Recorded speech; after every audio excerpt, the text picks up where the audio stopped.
My name is Ellie Davis, and I have been doing body work or healing work since, well, officially since 1993. I guess I call myself, I don't really like to use the word massage therapist because that's such a small term. Massage is one of the things that I use, but I also use Nei Tsang and some like some coaching with compassionate inquiry and then grief education. And I'm an actress sometimes and a writer sometimes. In your service for massage, Hmm. is that the whole package? That a person who comes to you for a massage, are you Hmm. giving them that package? Yeah, everything comes as a part of it, you know. I mean, I'm not talking during it. It's not going to be like a coaching session, but that same air of listening is going to be present. And even if I don't like Chinit Song is based, it's mostly based in the abdomen, working with the abdomen. And even if I don't work with the person's like literally physically work with their abdomen, the philosophy and the methods that I use with Chinit Tsang are still going to be part of any so-called conventional massage that I do. I'm a Massage. licensed massage therapist. Yeah. And so that covers Chinit Tsang. So to be able to practice Chinit Tsang here in Iowa, I have to have a massage license. Would you call it a practice, a therapy? How do you describe it? I would call it a practice. Mhm. How do you describe it? It's from the same root as acupuncture. So it's five elements. It's Taoist medicine.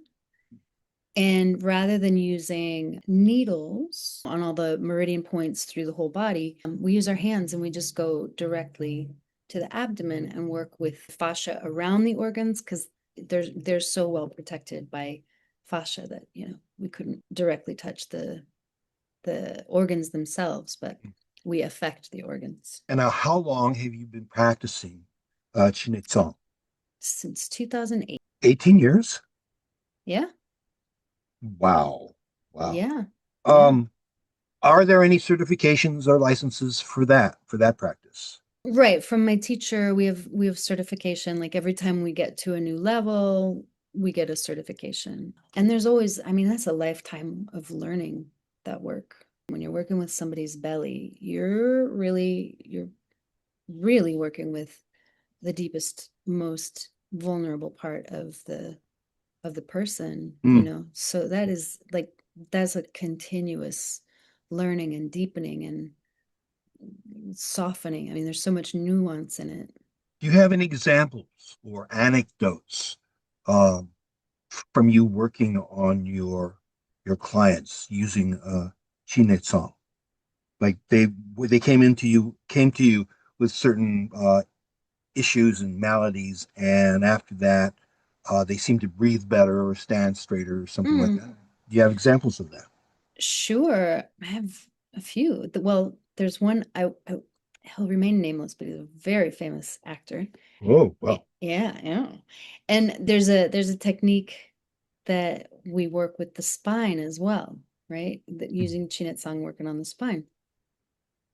And so he came to me, I mean, he was exhausted from traveling, but there was also he had a vertebra that was like extremely distended. We did two sessions, and after the first session, that vertebra was 40% back into place.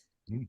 And after the second session, like his spine, like you never would have known that this, and when I say it was extremely out, I mean it was like if you have this spine and you got little curves here, like this vertebra was sticking out like that. I mean it was a remarkable difference.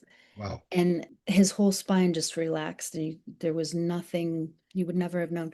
And I asked him how long he'd had that vertebra out, and he'd said that he'd been working like it was from an accident when he was 13 or 14.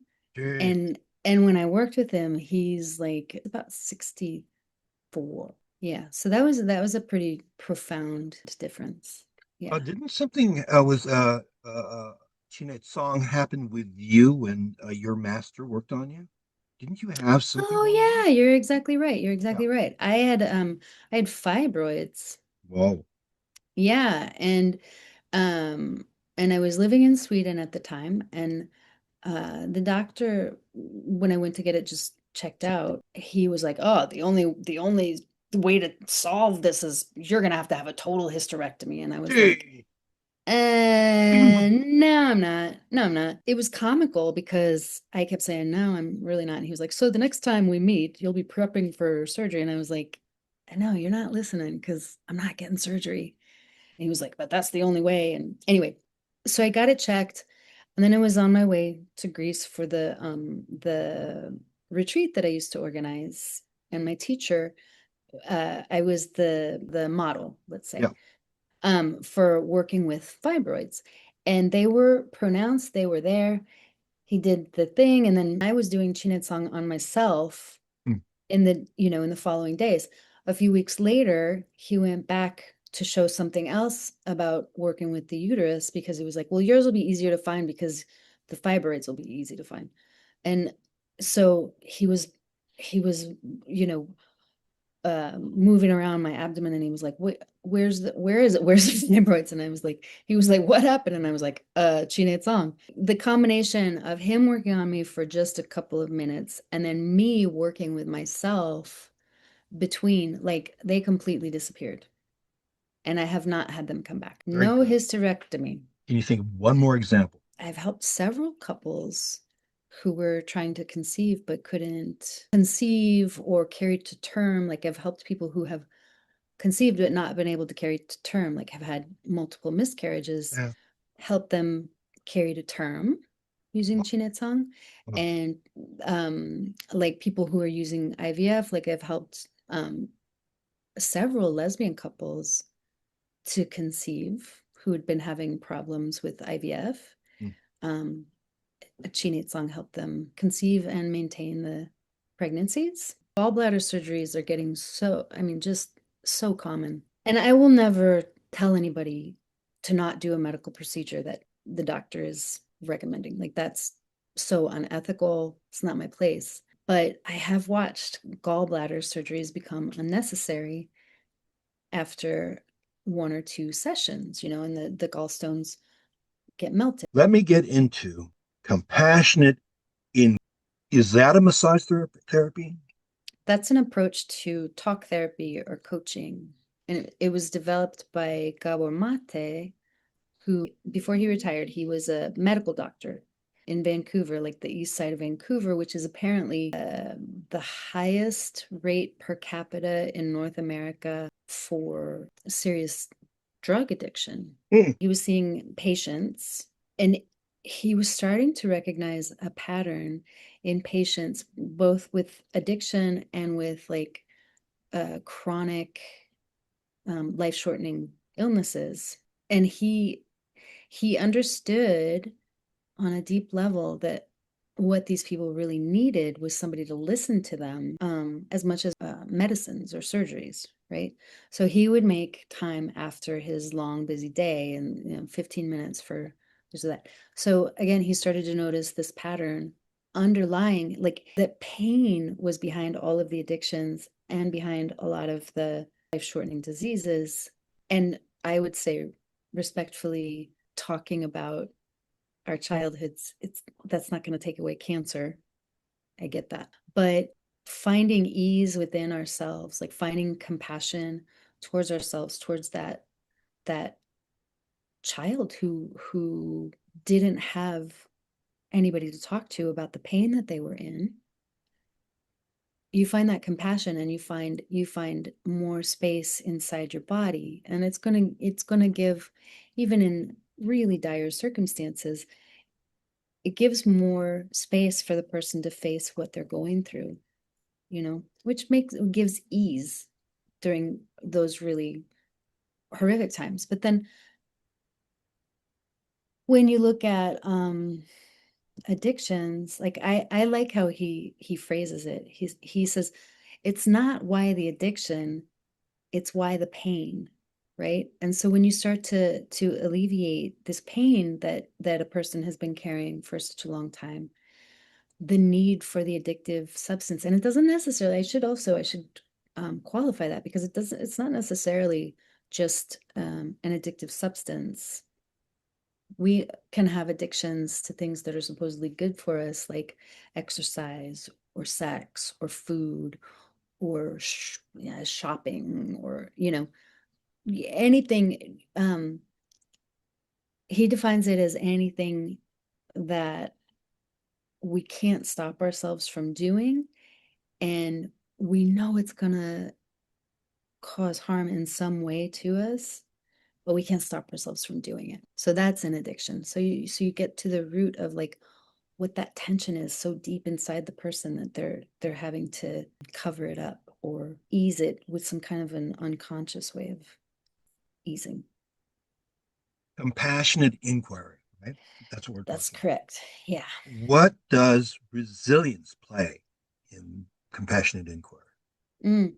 So resilience is the ability to come into our lives and face any situation that's that's happening in it, right? Resilience is, I believe it's more than just getting knocked down and then getting back up again.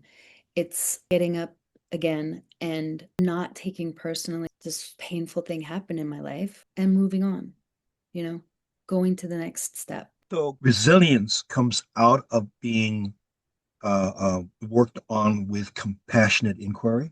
That's the I would result. say, yeah, I would say resilience comes as a result of being compassionate with ourselves. And Uh, for me, that like my own story, like I was rather surprised when I discovered how little compassion I had had for myself and for, pains and trauma that I had carried for so long. And when I started to open to that and to myself, I started to stand up differently in my life for sure.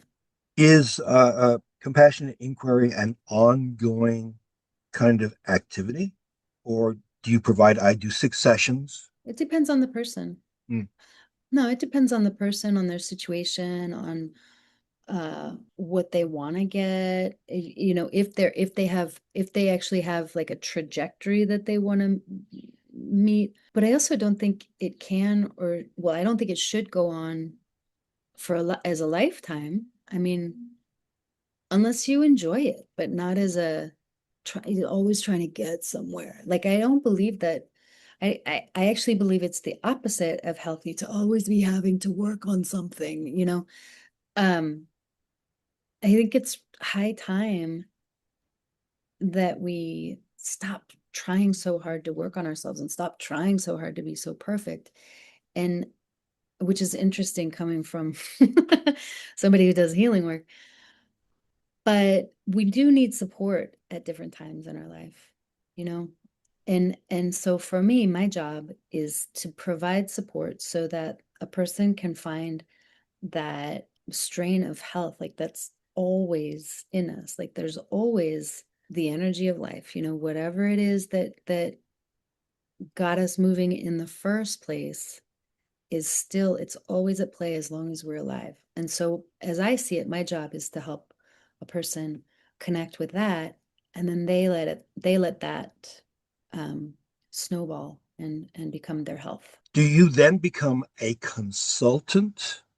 And if I hire your services, it's like for a consultation. And if I need to come back to you again, are you Hmm. like a psychiatrist, or where, you know, No, I'm not like a psychiatrist. No, the no. relationship is different then? Yeah. Well, more like a consultant? Well, I don't like, okay, so here's the thing. I'm never going to diagnose somebody with any of the things that I do. Mm. And I fully believe in the person's body, and actually compassionate inquiry is all about helping the person find their way back into their body in a healthy, safe way, because people kind of like when we dissociate, when we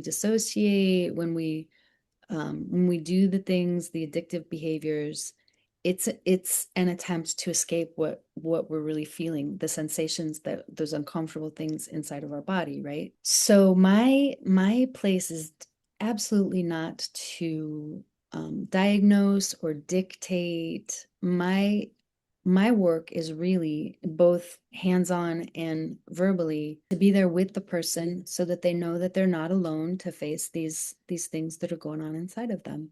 And then they find out that they can do it and they move on in their own way. Okay, I want to stress that you will not diagnose. You are not a doctor. I am not a doctor. Those are all my questions. Is there something that you would like to cover that we have not covered?